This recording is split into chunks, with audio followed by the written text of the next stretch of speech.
abortion will directly be on the ballot. And then indirectly, because state lawmakers wield a great deal of power over whether abortion will be protected, expanded, restricted, or banned. At the federal level, there has been some support among Republican members of Congress for a 15-week or earlier nationwide abortion ban. Donald Trump has signaled that he would be supportive of a 15-week nationwide ban.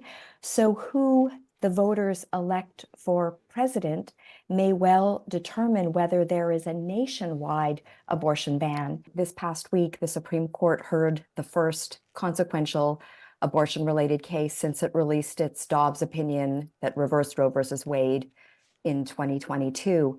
The challengers are a coalition of anti-abortion physicians and some individual anti-abortion doctors. And what they alleged, and they filed this case about 6 months after the Roe decision was reversed, they have alleged that mifepristone, which, as you said, is one of the medications used in medication abortion, they alleged that the FDA's approval of this drug, and the FDA first approved it some 24 years ago in 2000, they alleged that the FDA's approval was improper, that the drug is not safe, that the drug is not effective, and this flies in the face of 20 plus years of extensive clinical data and more than 5 million women who have used mifepristone safely and effectively. So they allege that the FDA's initial approval of this drug in 2000 and some more recent FDA decisions with respect to the drug that have increased its availability and have changed the dosing schedule. Again, all of this following fairly voluminous scientific evidence. They've alleged that all of this was improper and that the FDA's decisions should be revoked. Their overall goal was to remove mifepristone from the market nationwide. And just for some background, recent data that was released in this country has indicated that in 2023, 63% of all abortions took place through medication abortion. It is the most common method of abortion used in the United States. There were a series of pretty rapid fire and convoluted legal decisions in the lower courts that landed this case in front of the Supreme Court last week.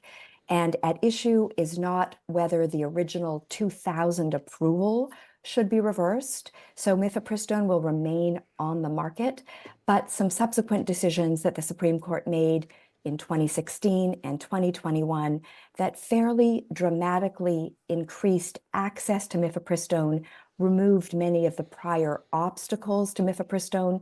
You can now get it through a mail order pharmacy on prescription rather than having to attend in person, for example. So that is what is in front of the Supreme Court now. And based on the oral arguments, which I and many others in this country listened to carefully, it looks like the court is unlikely to side with the petitioners in this case. One of the huge issues is whether this coalition of anti-abortion physicians actually has the legal standing to bring this challenge in the first place, because they do not, by any measure of Supreme Court precedent, have the ability to demonstrate that they have experienced the kind of concrete, identifiable harm that you need in order to challenge a federal policy in the Supreme Court. So it looks, and I'm saying this cautiously because it can be a fool's errand to try to predict what the Supreme Court will do, but on the basis of the oral arguments and the real vulnerabilities on the legal issue of standing, it looks like, at least in this case, the Supreme Court is not likely to interfere with the FDA's approval of mifepristone. Professor, how big of an issue will abortion be in the upcoming election in November? And is it doing damage to the Republicans?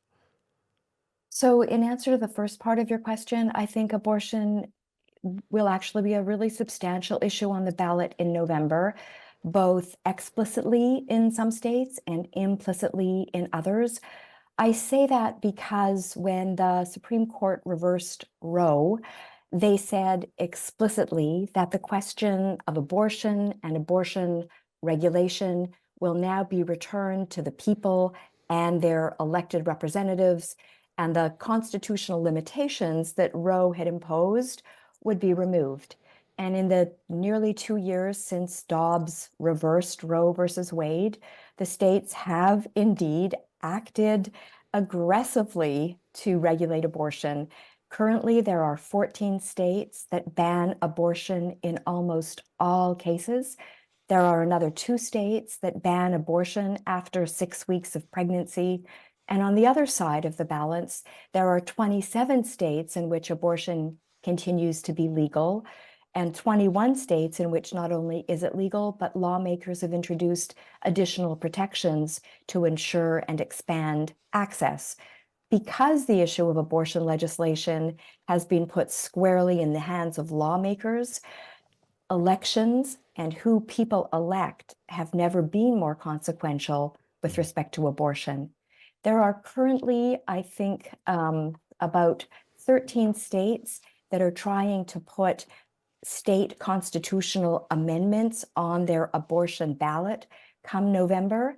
And so in a number of states, voters will be asked to determine whether they believe their constitutions should be amended to protect decisions around reproductive health or abortion. So abortion will directly be on the ballot.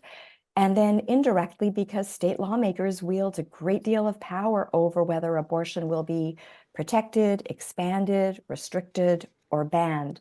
At the federal level, there has been some support among Republican members of Congress for a 15-week or earlier nationwide abortion ban. Donald Trump has signaled that he would be supportive of a 15-week nationwide ban. So who the voters elect for president may well determine whether there is a nationwide abortion ban. Okay. And if there is, that would supersede all of the state level activity on abortion regulation. Okay. Professor, I have to leave it there. Thank you so much for giving us your time. I really appreciate it. You're very welcome. Professor Joanne Rosen, Associate Lecturer in the Department of Health Policy and Management at Johns Hopkins Bloomberg School of Public Health.